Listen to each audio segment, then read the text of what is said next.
Pluto character crushed. On February 11th, 2004, Javier Cruz arrived for his shift at the Magic Kingdom in Walt Disney World. He was a cast member assigned to perform as Pluto during the Share a Dream Come True parade. It was a routine day. He had worn the costume dozens of times before in his 8 years with Disney, greeting children and posing for photographs throughout the park. That afternoon, Cruz dressed in the full Pluto costume backstage. The parade float was being positioned for its entry into the park. The multi-section vehicle moved slowly through the staging area as cast members prepared for the 3 o'clock parade. Cruz walked alongside the 3-part articulated float. The costume was heavy and restricted his vision. He could only see directly in front of him through a small mesh screen in the character's neck, with zero peripheral vision. As the float continued moving at walking speed through the backstage area near Frontierland, something went wrong. Cruz was walking between the second and third sections of the float when his right foot became entangled with the third segment. He lost his balance and fell. The 6,000-pound section of the parade float rolled over him, pinning him beneath the frame. Fellow cast members witnessed the accident. They called for help, but the massive weight of the float had already caused fatal injuries. By the time the float came to a halt, Cruz had been killed. A handful of coworkers stood nearby in shock. The incident happened out of sight of park guests in the backstage area near Splash Mountain. The floats ahead of Cruz continued down the parade route toward Main Street, but those behind him did not proceed.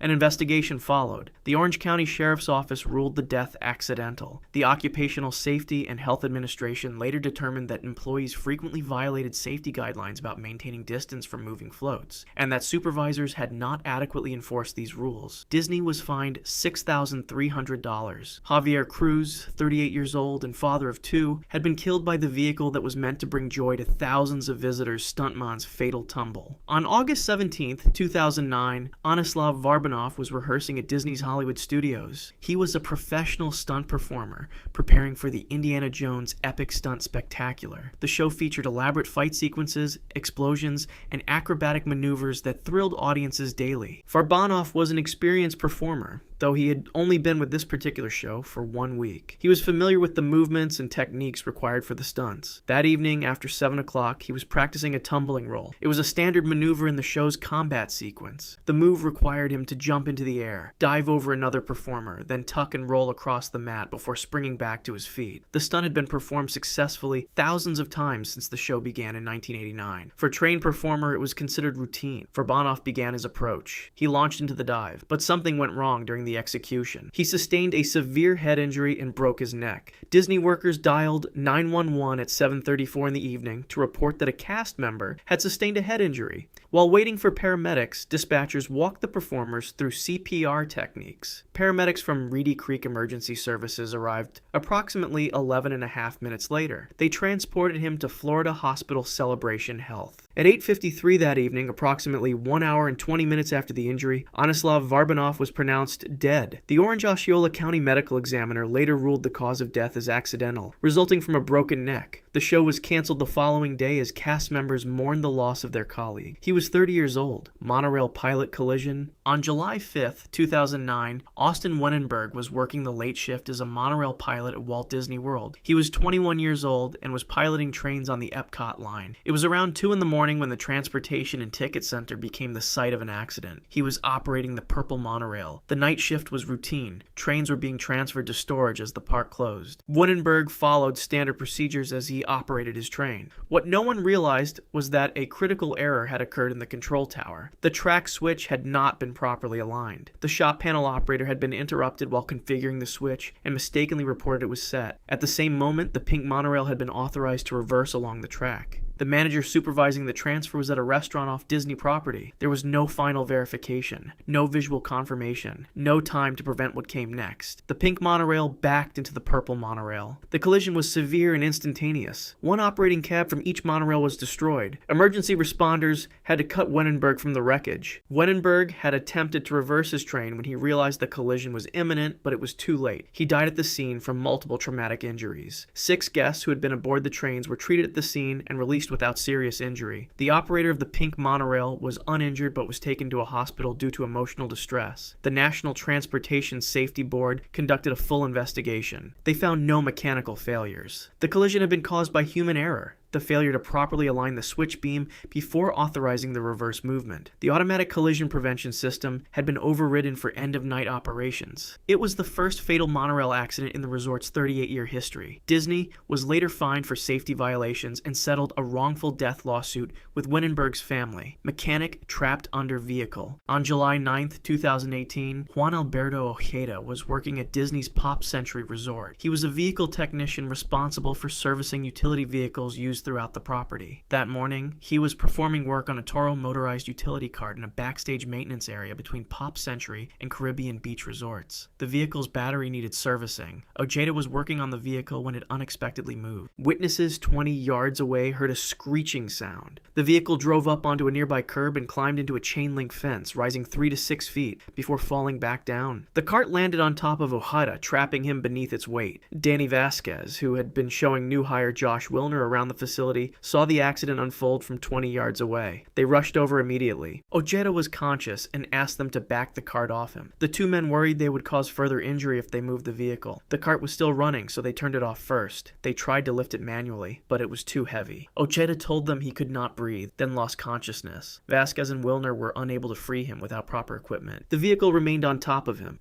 Emergency responders were contacted. The Reedy Creek Fire Department arrived and engaged the vehicle's emergency brake. They began rescue procedures. Juan Alberto Ojeda was pronounced dead at the scene around 9:30 that morning. The maintenance job had resulted in a fatal industrial accident. The Orange County Sheriff's Office and OSHA initiated investigations into the circumstances surrounding his death. Primeval Whirl platform fall. On November 29, 2007, Karen Price was working at Disney's Animal Kingdom. She was a 63-year-old park employee assigned to the Primeval Whirl ride in the Dinoland USA section. The attraction featured spinning cars that traveled along a winding track. That afternoon, Price was stationed on an elevated loading platform where she assisted guests boarding the ride vehicles. She was performing her regular duties as a ride attendant. Price was loading guests onto the attraction when a moving ride vehicle approached. She was leaning over one of the vehicles when it began moving forward. The car pushed her 10 feet along the platform before she fell off the edge. She dropped 3 feet and hit the ground below. Her head struck the surface.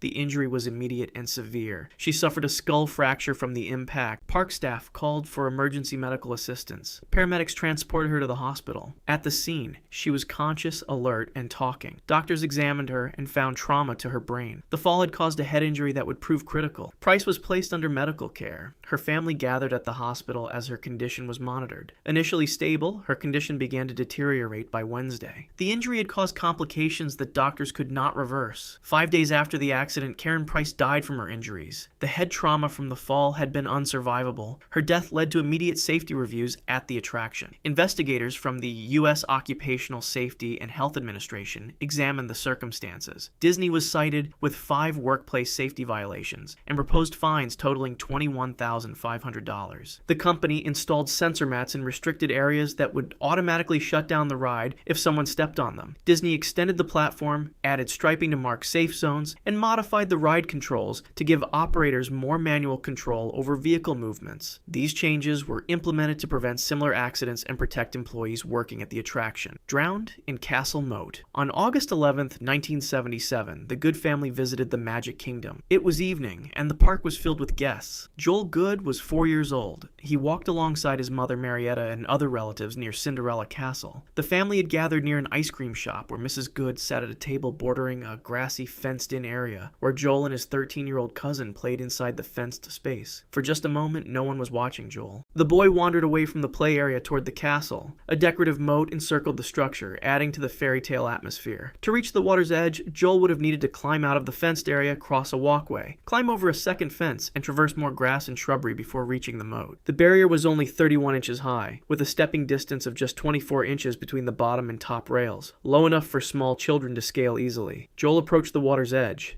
Then he fell in. The water was approximately 5 feet deep, with a current flowing from east to west. Joel disappeared beneath the surface. No one witnessed what happened. No splash drew attention from passers-by. The evening continued around the moat, guests unaware that a child had fallen into the water only feet away. The park remained active as Joel's life ended in silence. His mother realized he was missing shortly after 11 p.m. She searched frantically, asking cast members and security for help. Announcements were made over the park's communications system. Staff Staff combed the area through the night. Protocol eventually required divers to search the moat. At approximately 2:15 in the morning, a diver found Joel's body submerged in 5 feet of water, approximately 150 feet east of where he was last seen. He had drowned alone while hundreds of people celebrated around him. An autopsy confirmed drowning as the cause of death, with no evidence of foul play. It remains one of the most heartbreaking guest incidents in the park's early history, stabbing in Tomorrowland. On March 7, 1981, Mel Yorba visited Disneyland with friends. He was 18 years old and attending a private party held at the park that evening. The event was hosted by Roar Corporation, a Southern California aerospace company, and distributed approximately 10,000 tickets to employees and their families. Yorba's father worked at Roar. Yorba and his group spent time near the Matterhorn bobsleds, enjoying the rides and atmosphere. It was supposed to be a celebration. Around 10 o'clock that night, a confrontation began. A woman told her boyfriend, 28-year-old James O'Driscoll, that a man had pinched her. O'Driscoll confronted Yorba, believing he was responsible. Yorba punched O'Driscoll in the face. Within moments, the two men were on the ground fighting. The confrontation moved near the submarine voyage ride. Then O'Driscoll pulled out a knife and stabbed Yorba in the chest. Yorba collapsed onto the pavement in Tomorrowland as horrified onlookers screamed for help. Blood spread rapidly across his shirt and pooled beneath him on the concrete. Security personnel rushed to the scene and found Yorba lying on the ground, conscious but struggling to breathe. For approximately 20 minutes, he lay there bleeding. But Disneyland refused to call 911. Instead of summoning paramedics, security placed him in a Disneyland van with 2 guards and a park nurse. The van had no medical equipment, no sirens, no lights. It drove through traffic, bypassing 2 trauma centers, taking him to Palm Harbor Hospital in Garden Grove. The van transport took 11 minutes. Yorba was already in cardiac arrest when he arrived at the hospital. An Orange County coroner later determined there was nothing that could be done. Mel Yorba died 15 minutes after arrival. It was the first homicide ever committed inside Disneyland. O'Driscoll fled into the park, threw the knife into Sleeping Beauty Castle's moat, and hid in bushes. He was arrested 90 minutes later. Through 2 trials, O'Driscoll maintained the stabbing was accidental. After a hung jury in the first trial, he was convicted of second-degree murder in the second and sentenced to 16 years in prison. Skyway Cleaner Falls. On a morning in February 1999, Raymond Barlo arrived for his shift at the Magic Kingdom. He was 65 years old and worked as a part-time custodian for the park. That day, he was assigned to clean the Skyway attraction, a gondola ride that transported guests high above the park between Tomorrowland and Fantasyland. The ride offered aerial views of the castle and surrounding areas. It had been operating for decades. Barlo climbed onto one of the elevated platforms to begin his cleaning routine. The platform was used for maintenance access and was inaccessible to park guests. He began sweeping water from the queue line. The park had already opened at 9 o'clock that morning, and the accident occurred at 9:50. He had performed this same task many times before without incident. What Barlo did not know was that someone had activated the ride system. The gondolas began moving along the cable. The ride had been turned on for testing before guests would board at 10 o'clock. Cast members were unaware of his presence on the platform. He did not hear the warning. He did not see the gondola approaching from behind. The moving cabin struck him suddenly. The force knocked him off balance and swept him off his feet. He was carried outward over the edge of the platform, clinging desperately to the gondola as it moved away from the station. Below him was a drop of 40 feet. He struggled to pull himself inside the cabin but could not lift himself up. For more than a minute, he hung on the outside of the moving gondola. His grip weakened. He appeared to be looking for a safe place to fall and let go over a flower bed rather than the concrete below. His hand slipped from the metal frame. Barlo fell through the air, snapping tree branches on the way down. He landed in the flower bed near the Dumbo ride. The impact caused severe trauma throughout his body. He was airlifted to Orlando Regional Medical Center, where he died a short time later. The Skyway attraction was closed for investigation. Federal safety officials later determined the work area violated safety codes and fined Disney $4,500. Later that same year, Disney permanently shut down the ride. It never reopened.